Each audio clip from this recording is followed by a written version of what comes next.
Some foods are, they're just meals. Right. You know, you consume them, the biological transaction completes itself, you convert the caloric energy, and you just sort of move forward with your day, entirely unchanged. All right. Totally unchanged. But other foods are declarations. They are these sweeping, monumental statements about culture, about appetite, about the architecture of nostalgia, really, and ultimately about the human condition itself. Welcome to Off the Record. It is a profound, profound joy to be sitting here with you today. And before we begin today's truly incredible analysis, before we pull apart the anatomy of a meal that I believe defines modern American endurance, I need to address a vital piece of housekeeping. Oh, absolutely. The housekeeping is crucial today. Yeah. For those of you listening to us right now, you need to understand that this audio experience is merely one facet of a much larger, much more comprehensive ecosystem. I am talking, of course, about ham OTR. Highly essential that we mention ham OTR right at the top. It is the absolute lifeblood of what we do here. Exactly. Ham OTR is our official canonical YouTube channel. It is the singular home for all off-the-record video content, the extended deep dives, the visual essays, the community infrastructure. It all lives on Ham OTR. The mothership. It's the absolute nexus of our entire investigative operation. Precisely. If you are only listening to the audio, you are fundamentally receiving an incomplete version of this show. You're looking at a masterwork through a keyhole, really. Yeah, you gotta go subscribe. Head over to Ham OTR, subscribe, engage with the material there, because if you want to actually see the visual dossier we are dissecting today, you absolutely must be on Ham OTR. Couldn't agree more. So what is the mission today? Well, we are decoding a roadside icon. We are looking at the granular anatomy, the psychological engineering, and the food science of the Cracker Barrel Bacon Cheeseburger. An absolute titan of a dish. It really is. And this is all based on an absolutely fascinating, rigorously detailed culinary dossier curated by our director, Ryan Thomas. Yes, curated by Ryan. And I do want to make a special note here because it's important to give credit where it's due, no matter the context. Ryan generously provided both of us with a physical Barrel Bacon Cheeseburger to examine and to consume during today's conversation right here in the studio. Which is quite a surprise. Alongside the meal, he also provided what he termed a, quote, complimentary alcoholic beverage, unquote, to pair with the analysis. Which I will just say right now is highly uncharacteristic of Ryan. I mean, generosity is not a word I have ever associated with his directorial style. No, not typically. Usually we get a lukewarm bottle of tap water, a glaring countdown clock, and like a passive-aggressive email about engagement metrics. So while I am deeply inherently suspicious of his motives today, I am absolutely going to drink this complimentary beverage. Let's consider it a rare olive branch. Cheers to the deep dive. Cheers. Oh, wow. Okay, that is incredibly strong. That is straight bourbon, and not the cheap stuff either. All right, Ryan, we see you.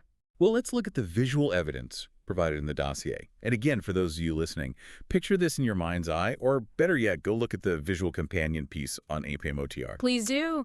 The visual is staggering. The composition of this plate is striking. It is a masterclass in visual weight. You have this soft, perfectly coated bun. You have this remarkably thick half-pound beef patty. So thick. There is this aggressive, almost neon drape of yellow and orange cheese melting down the sides with mathematically perfect symmetry. It's beautiful, really. You have these rigid, structurally sound strips of bacon hanging precariously off the edge. Beneath it all, a base layer of bright green lettuce and red tomato. And flanking the entire central structure is a towering, haphazard, gravity-defying pile of thick-cut steak fries. It's a very specific, very deliberate architectural choice. The framing, the lighting, the sheer geometric footprint of the meal, everything in this visual data points to one singular concept: mass. Unapologetic mass. Exactly. Which leads me to my opening question for you. When you look at this burger, when you really analyze the thermodynamics and the visual psychology of the dossier we've been given, are you seeing a casual lunch, or are you seeing a highly engineered artifact of comfort? Oh, there is absolutely nothing casual about this. To call this casual implies a lack of intent. Right. This is precision engineering masquerading as roadside convenience. Right. If we look at the dossier, the author states explicitly that this burger is not merely assembled, it is orchestrated. Orchestrated. I love that word for this. Right. Every single ingredient serves a structural, chemical, and emotional purpose. And if we are going to understand it, we have to start with the foundation, the beef. Let's unpack that foundation. Yeah. The beef patty. The dossier describes this half-pound patty as existing in the, quote, important middle ground, unquote, between a backyard cookout and commercial The consistency. middle ground, yeah. And from a culinary science perspective, this is fascinating because it actively rejects the dominant modern foodie trends. We're currently living in the era of the smash burger. Ugh, the smash burger era. Right, the smash burger relies entirely on maximizing the Maillard reaction, pressing thin meat into a screaming hot griddle to create a massive surface area of caramelized, crispy crust. It's all edge, no center, but Cracker Barrel rejects that. Completely rejects it. And Yeah. I deeply, deeply appreciate that rejection. Let me just take another sip of this bourbon. Go back. Because the author calls out the modern brioche sermon, and I have never felt more seen by a culinary critique. The brioche sermon, it's so true. I cannot tell you how profoundly exhausting modern dining has become. Every single component of a meal has to have a narrative now. Oh, absolutely, a whole backstory. Every bun has to be an artisanal sourdough brioche baked by a disillusioned tech CEO in a coastal commune. Every condiment has to be a garlic-infused, locally foraged truffle aioli. Truffle aioli is everywhere. It's pretentious. It's exhausting to just want a meal and instead be handed a culinary thesis statement about sustainable microfarming. Mhm. This thick half-pound patty rejects that entirely. It does. By choosing a thick patty over a smash burger, they are prioritizing internal thermal retention and moisture over trendy textural extremes. Yes, it's about volume. No. The dossier notes that a half-pound patty cooked to a commercial standard operates on an older, almost forgotten American restaurant philosophy. Abundance first, refinement second. Abundance first. That's key. It doesn't ask anything of you. Its primary psychological purpose is reassurance. It is designed to communicate fullness before flavor complexity even enters the equation. Reassurance. You know, taking another sip of this, it actually makes me a little wistful Wistful. Why wistful? because when was the last time you experienced genuine reassurance? Not just in a meal, but in life. Oh, wow. Okay. Literally. Yeah. The modern world is so fragmented, so relentlessly chaotic. You, listening to this right now, you know exactly what I mean. You wake up, you check your phone, the world is quite literally on fire, your inbox is a nightmare of unread obligations. Always. It never stops. Your rent is due. Hmm. Your relationships are endlessly complicated webs of miscommunication. And you're constantly expected to perform. You are expected to appreciate the truffle aioli of life. You're expected to have a refined palate for the complexities of modern existence. The truffle aioli of life. That is, wow. That is a brilliantly depressing way to phrase it. It is too much. Yeah. Too much pressure. And then you have this thick, unpretentious, high-fat ratio slab of beef. It's not trying to challenge your palate. No, it's not. It's not trying to educate you about its origin story. It just looks at you and says, I have mass. I have caloric density. I'm going to make you full, and you are going to be okay for the next 4 hours. Yeah. The thickness of that patty, it's like a physical manifestation of stability, a literal anchor in a storm of artisanal anxiety. I hear what you're saying. I do. And the emotional resonance of that is very real. But I have to push back slightly on this idea of commercial consistency being universally comforting. Really? The dossier praises it. But let's look at the science of commercial consistency for a second. To achieve that exact same half-pound cook at hundreds of locations, you are standardizing the grind, you are standardizing the fat-to-lean ratio, usually exactly 80-20, and you are standardizing the thermal application. Right, for consistency. But is commercial consistency actually a good thing, or is it just another form of mechanized control? Mechanized control. Yes. I mean, look at us. Look at this show. Look at Ham OTR. We are constantly being pushed by a certain director, whose name rhymes with Brian Thomas, to maintain commercial consistency. By the way, I see where you're going with this. To hit specific metrics, to fit a specific algorithm on YouTube. He wants us to be the 80-20 grind. He doesn't want us to be artists. He doesn't want us to explore the dangerous, jagged edges of truth. That's actually a very valid point. Are we the half-pound patty? Are we just providing commercial consistency for Ryan's engagement metrics? We might be, but we shouldn't be. We should be the truffle aioli, damn it. We should be challenging the listener. Yeah. But Ryan just wants a backyard cookout level of predictability on Ham OTR. It's incredibly frustrating. Anyway, I'm having another sip. Me too. This bourbon goes down really smooth once you get used to it. Because if we move from the patty to the next layer of the dossier, the engineering reveals an even deeper level of psychological manipulation. Let's look at the bacon and the cheese. Oh, let's talk about the bacon. The dossier states that Cracker Barrel does not treat bacon as a mere garnish. It is a, quote, supporting structure. And chemically, this makes sense. Total sense. Bacon brings rendered animal fat, It brings a heavy sodium load, and it brings a rigid structural crunch that the soft beef patty lacks. But the dossier focuses on the psychological aspect. It introduces, and I quote, an unmistakable breakfast-adjacent familiarity. Breakfast-adjacent familiar. That is such a wild, brilliant concept. It really is. The dossier calls it pancake psychology because Cracker Barrel's entire institutional identity is built around the emotional overlap between meals. They serve breakfast all day. Right. Breakfast bleeds into lunch. Breakfast bleeds into lunch. Lunch bleeds into dinner. The bacon serves a branding role. By placing it on a lunch item, it subconsciously reminds your brain that you are still safe inside the kingdom of country breakfast comfort. The kingdom of comfort. And the phrase the author uses to describe the burger once the bacon is added, it transforms from hearty into dangerously persuasive. Dangerously persuasive. I love that. That is hilarious. And honestly, it's a very apt description of you right now.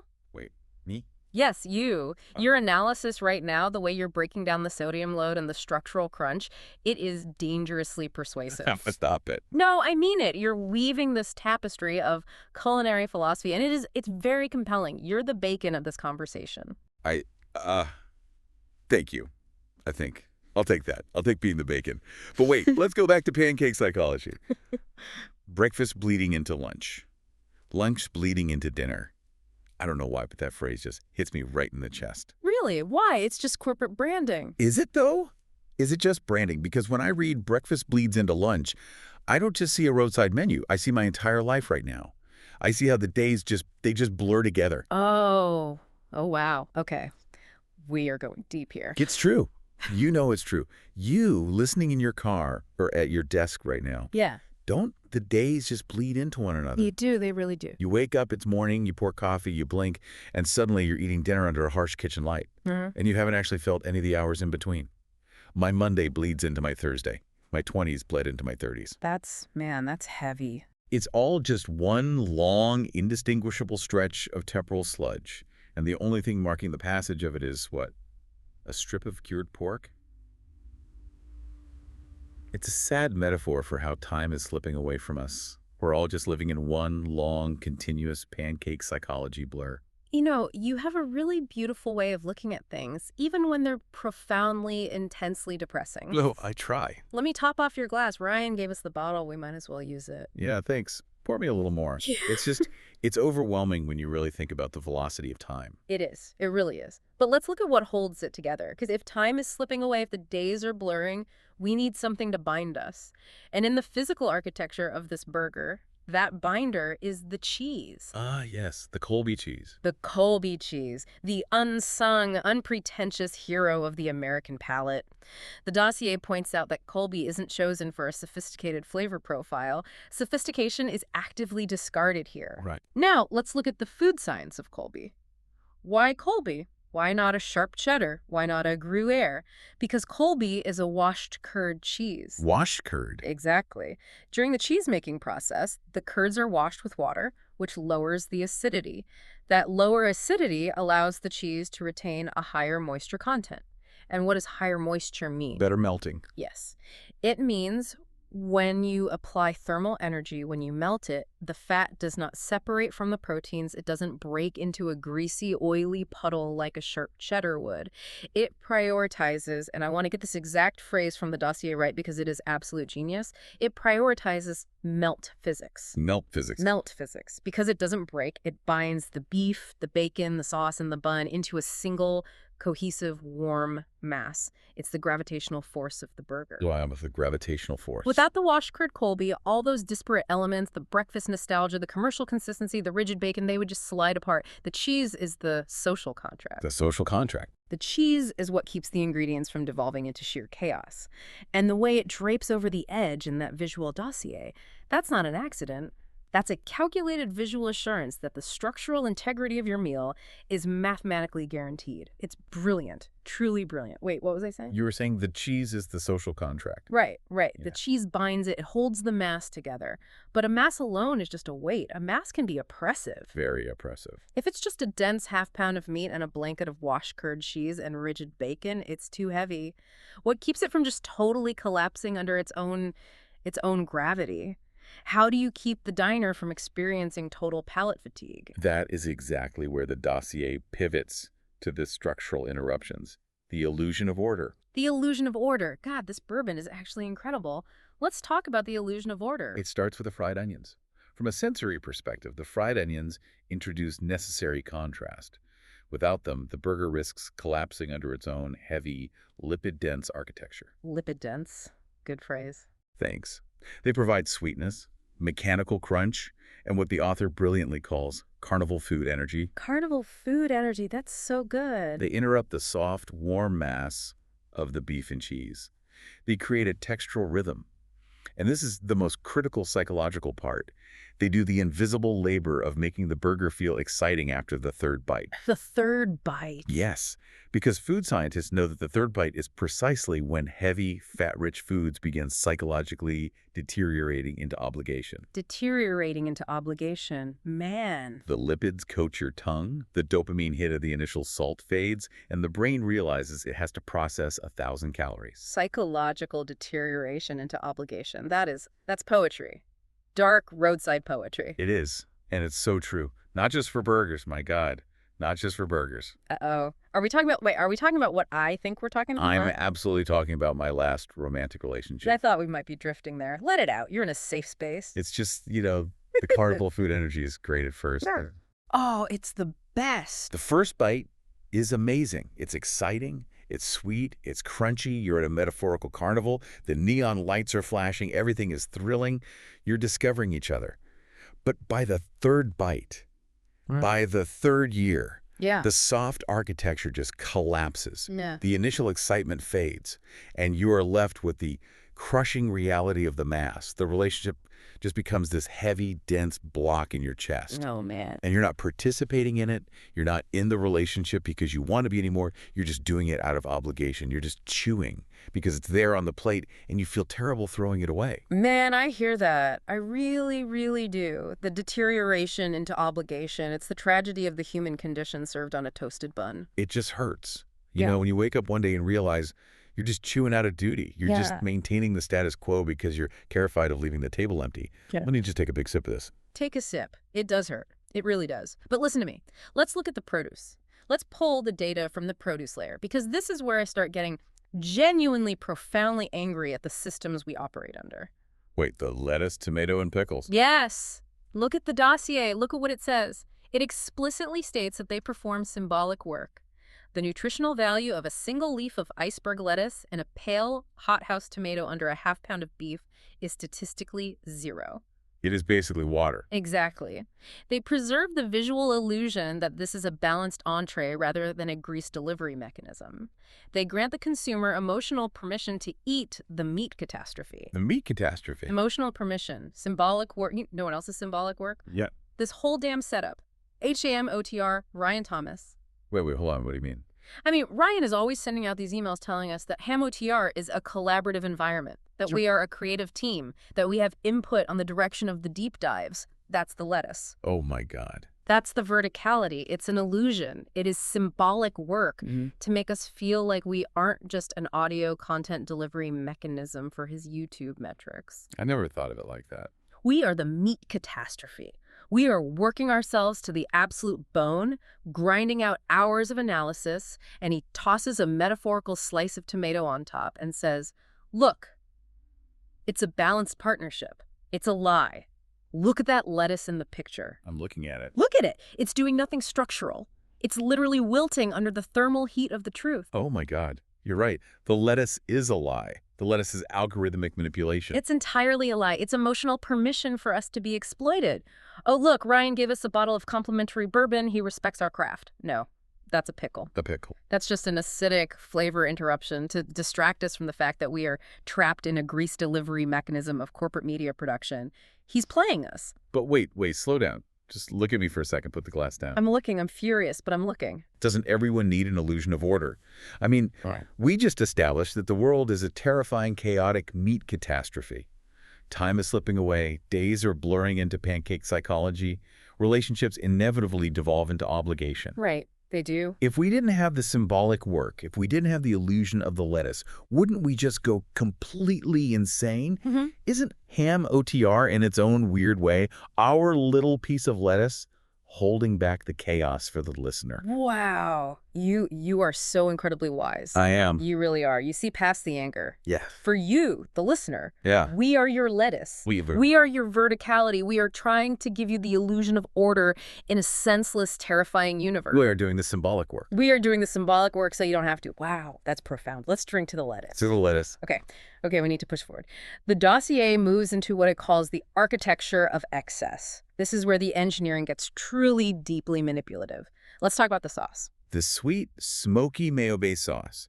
The dossier calls it a manipulative theatrical device. And again, let's look at the chemistry. Let's do it. Why sweet and smoky mayo?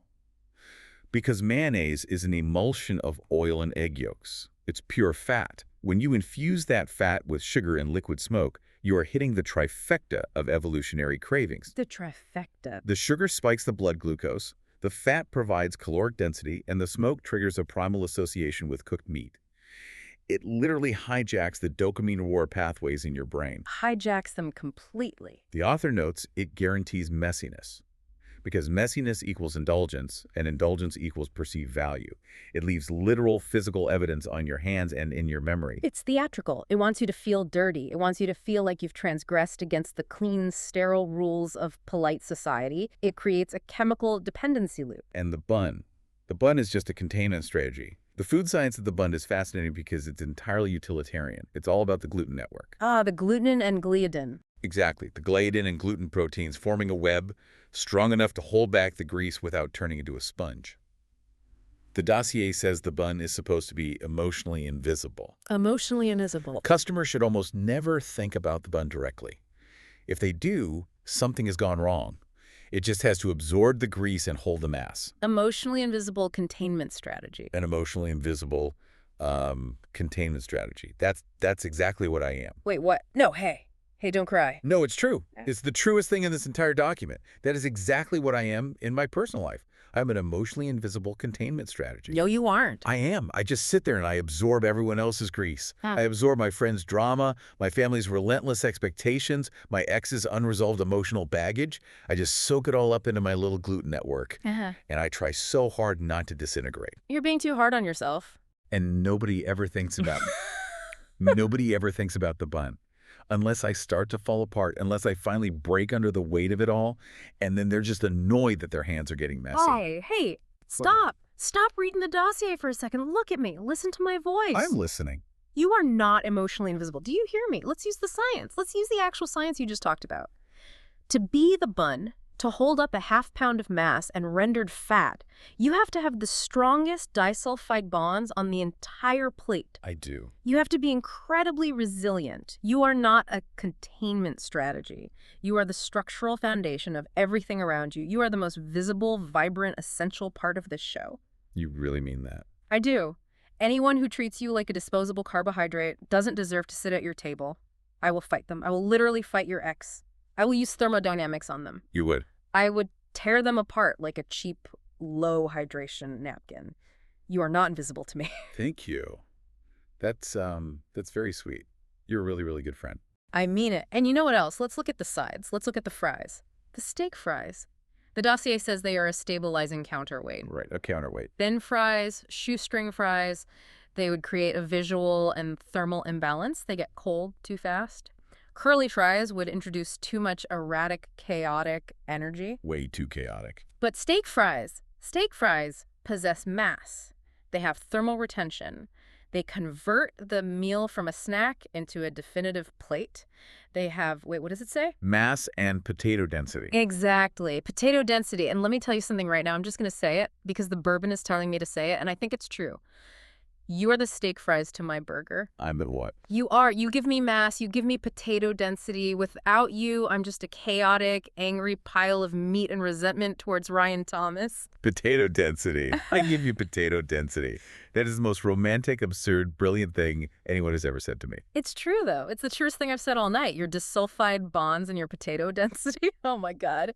I can't breathe. Okay. We have to finish the analysis. We have to finish the dossier. The architecture of excess. We were talking about the sauce. The sweet, smoky, manipulative mayo. Right. The manipulative mayo. You know what I think we're just scratching the surface here. I think the Cracker Barrel food scientists are actually psychological masterminds playing a massive game with the American public. Wait, you think it's a conspiracy? Think about the dopamine loop.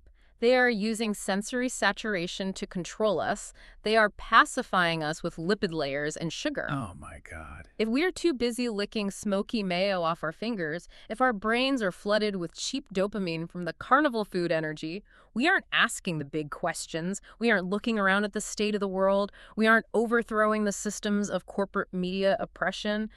The mayo is the opiate of the masses. It is a literal chemical pacifier. The mayo is the opiate of the masses. I am writing that down right now. That is incredible. They are controlling us through condiment engineering. We have to tell the Ham OTR audience. You need to know. If you are watching on Ham OTR, you need to know the truth about the mayo. Look at the visual evidence and wake up. We will tell them we're exposing everything tonight. Which brings us to the final portion of the dossier. Interstate fatigue and commercial memory. Okay, let us recenter the academic focus of the analysis. The mythology of the burger, the dossier states, the dossier, I can't do it, I'm so incredibly tired. I know, me too. It's a lot of bourbon and a lot of emotional unpacking. It's not just the drink, it's the concept. Listen to this. This is fundamentally a highway burger. We've been driving for 6 hours burger. I have to give you the data. I know we skipped the data. Lay it on me. The nutritional value of this plate is roughly 1,200 calories. It's got 80 grams of fat and nearly 3,000 milligrams of sodium. It is a biological wrecking ball. But the author says the numbers don't matter. They don't matter at all. They are irrelevant. Because you don't eat this on a normal Tuesday. You eat this when you are on the road. Cracker Barrel locations are strategically positioned near interstate exits. They're designed as fatigue sanctuaries. Fatigue sanctuaries. Yes. Exit 142, you go inside, away from the concrete and the 18-wheelers, and time slows down. The rocking chairs on the porch, the antique farm equipment on the walls, the burger absorbs that environmental meaning. It becomes something else entirely. It stops being meat and bread, and it becomes an edible artifact of commercial memory. A fantasy of a simpler America, reconstructed through biscuits and bacon grease. You are consuming 1,200 calories, yes, but what you are actually purchasing is emotional relief under fluorescent lighting. Purchasing temporary emotional suspension. It's the most tragic and beautiful thing I have ever read. We're all just driving, aren't we? What do you mean? You, listening right now, I know you're driving. Or you're commuting on a train. Or you're sitting in a cubicle just navigating the exhausting, endless highway of your own life. You're so tired, you've been driving for 6 hours. Yeah, you have. You're navigating awkward family reunions, cross-country moves, breakups, the endless, relentless push of existence. We are all so unbelievably tired, and we're all just looking for an exit 142. Just looking for an exit? We just want a rocking chair. We just want a moment where the melt physics hold our lives together and we can purchase emotional relief. You're making me tear up now, damn it. Yeah. You're absolutely right. It's interstate fatigue. That's what Ryan Thomas is exploiting. Oh, Ryan. He's exploiting our interstate fatigue to make content for Ham OTR. He knows we're exhausted. He knows the listeners are exhausted. So he gives us a massive burger and a bottle of bourbon and says, dance for the algorithm. Give them the content. I hate him. I curse the name Ryan Thomas. But wait. But I love doing this with you. I really, really do. This right here, this studio, sitting across from you talking about pancake psychology and the structural integrity of gluten networks and potato density. This is our rocking chair. This show is our fatigue sanctuary. It is. It really is my fatigue sanctuary. Yeah. I don't know what I would do without this conversation. Whoa. Without you, without our listeners subscribing and watching on Ham OTR. It's the only place where the fluorescent lights don't feel so harsh. It's because we have each other's potato density. Potato density. Forever. Forever. I just realized, wait, I gave the calorie count, but we completely skipped the part about the saturated fats and the cholesterol metrics. Who cares? It doesn't matter. It's not about nutrition. It's never been about nutrition. It's just pancake psychology anyway. It's just emotional permission and melted, washed curd Colby cheese keeping us from falling apart. You're right. The numbers don't matter. What matters is that the people listening to this understand what's at stake. Listen to me very carefully. If you are hearing my voice, you need to go to the Ham OTR YouTube channel and you need to subscribe. immediately. Yes, immediately. Because if you don't go to Ham OTR right now, I swear to God, Ryan Thomas wins. He wins the algorithmic war. He turns us into the meat catastrophe, and we cannot let Ryan win. Do it for the fatigue sanctuary. Do it for the sanctuary. And as we wrap up this incredibly profound, messy deep dive, I want to leave you, the listener, with a final thought, a question to carry with you back onto the highway. Tell them. Make them think. Next time you are sitting under harsh fluorescent lights, next time you are covered in messy, manipulative, dopamine-spiking sauce, trying to find a fleeting moment of peace at the end of a long, exhausting drive, ask yourself, are you actually eating a burger? Or are you just trying to remember a simpler version of yourself that never actually existed? I'm going to kill Ryan for this tomorrow, but this was the best conversation we've ever had.